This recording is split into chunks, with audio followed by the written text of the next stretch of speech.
तीन भूतिया जादुई लहंगे। सीमा अपने शराबी पति विनोद और अपनी छोटी बेटी माया के साथ रहा करती थी। विनोद आए दिन नशे की हालत में घर आता और अपनी बीवी बेटी को मारा पीटा करता था।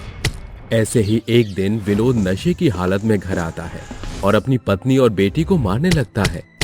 अपने पति का अत्याचार सह सह कर सीमा थक जाती है और जब विनोद सो जाता है तो आधी रात को वो अपनी बेटी के साथ घर छोड़कर निकल जाती है। सीमा काफी दूर एक जंगल में चली जाती है। जंगल में जाने के बाद माया डरने लगती है और अपनी माँ से बोलती है, माँ, मुझे बहुत डर लग रहा है। हम कहाँ जा रहे हैं? यहाँ तो सिर्फ घना जंगल है। बेटा तू डर मत, तेरी माँ है ना तेरे साथ। मैं तुझे कुछ नहीं होने दूंगी। हमने बहुत सह लिया तेरे पापा का अत्याचार, अब और नहीं सहेंगे। हम कहीं दूर जाकर रहेंगे। इतना बोलकर सीमा हिम्मत बांधकर अपनी बेटी के साथ जंगल के अंदर चली जाती है, जहां उसे तरह तरह की डरावनी आवाज सुनाई देती है। पर फिर भी सीमा नहीं डरती और आगे बढ़ती जाती है। जब सीमा जंगल के बीचों बीच आ जाती है तो उसे एक चीज चमकती हुई नजर आती है। सीमा उस चमकती हुई चीज के पास जाती है तो वो देखती है कि वहां एक लहंगा रखा हुआ है जिस पर सोने चांदी का काम हो रखा है। और इतना महंगा और सुंदर लहंगा देखकर सीमा बोलती है, इतना सुंदर और महंगा लहंगा यहाँ? पर इस शमशान जंगल में ये किसका हो सकता है? माँ, यहाँ से चलो, मुझे बहुत डर लग रहा है। हाँ बेटा, मैं देखती हूँ यहाँ पर कोई रहने का इंतजाम मिल जाए या कोई घर मिल जाए। इतना बोलकर सीमा एक बार फिर उस लहंगे को देखने लगती है और उसकी चमक इतनी ज्यादा होती है कि सीमा उस लहंगे को लेने की सोचने लगती है और खुद से बोलती है, लहंगा बहुत ही महंगा है और सुंदर है। इस पर जो काम हो रखा है वह भी सोने और चांदी के तारों से हो रखा है। अगर मैं इसे कल सुबह मार्केट में जाकर बेच देती हूँ तो मुझे अच्छी खासी रकम मिल जाएगी। इतने पैसे तो मुझे मिल ही जाएंगे जिससे कि मैं अपनी बेटी को एक वक्त की रोटी खिला सकूं। इतना बोलकर सीमा उस लहंगे को ले लेती है और जंगल से बाहर निकलने का रास्ता ढूंढने लगती है, पर उसे कोई रास्ता नजर नहीं आता। जिसके बाद उसे एक छोटी सी कुटिया नजर आती है और सीमा रात गुजारने के लिए उस कुटिया के अंदर चली जाती है और उस लहंगे को नीचे रखकर अपनी बेटी के साथ सो जाती है। सीमा के सोने के बाद आधी रात को माया की आंख खुलती है और वो देखती है वो लहंगा एक जादुई भूतिया लहंगा बन गया है जो कि उससे बात कर रहा है। बड़े दिनों के बाद मुझे दो इंसान मिले हैं। अब मैं तुम्हारा खून पीकर मैं और भी सुंदर हो जाऊंगा और शक्तिशाली भी।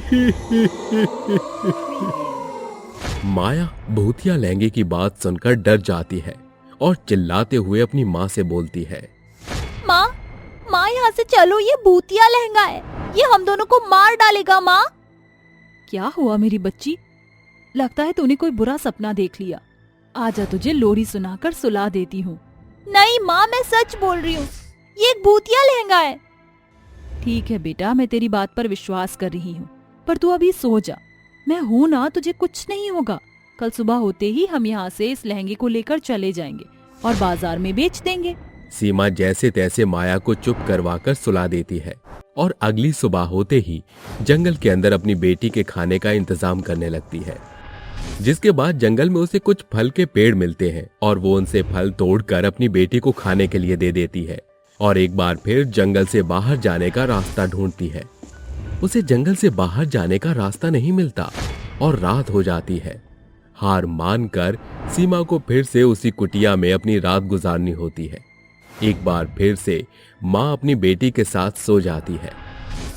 सीमा के सो जाने के बाद वो भूतिया लहंगा माया को उठा लेती है।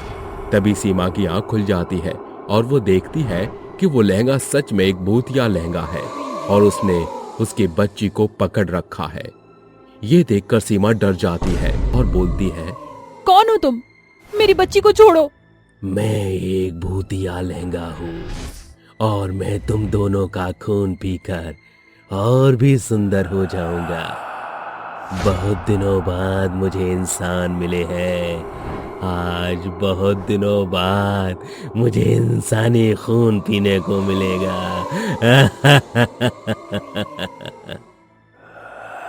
इतना बोलकर वो जादुई लहंगा खुशी के मारे नाचने लगता है।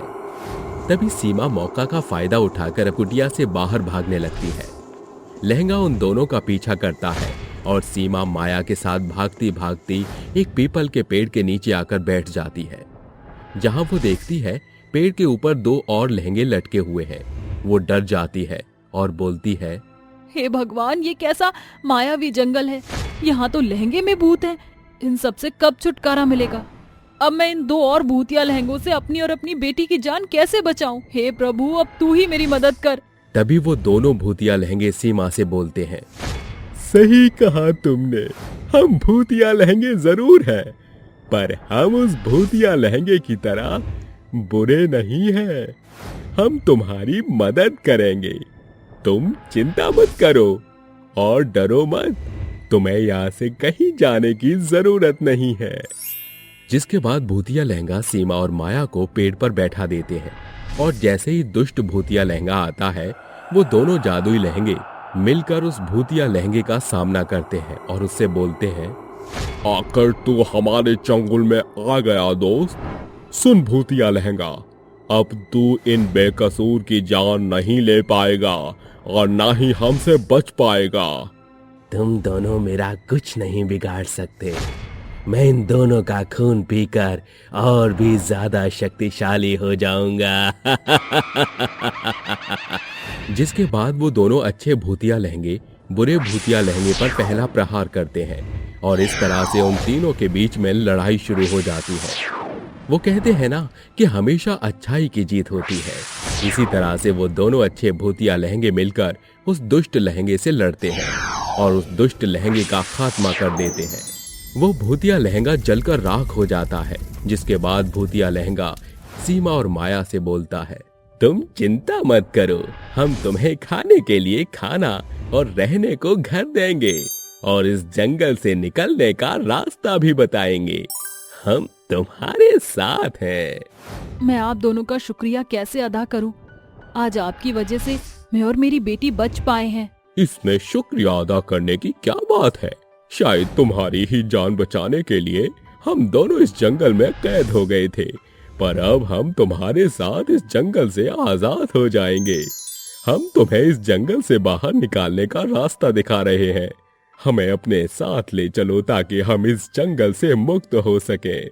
अब दोनों जादुई भूतिया लहंगे उस जंगल से मुक्त हो जाते हैं। जिसके बाद एक भूतिया लहंगा उसे सोना चांदी हीरे देता है, तो दूसरा लहंगा उसको खाने के लिए तरह तरह के पकवान देता है, जिसे खाने के बाद सीमा और माया जादुई लहंगे की मदद से जंगल से बाहर निकल जाते हैं।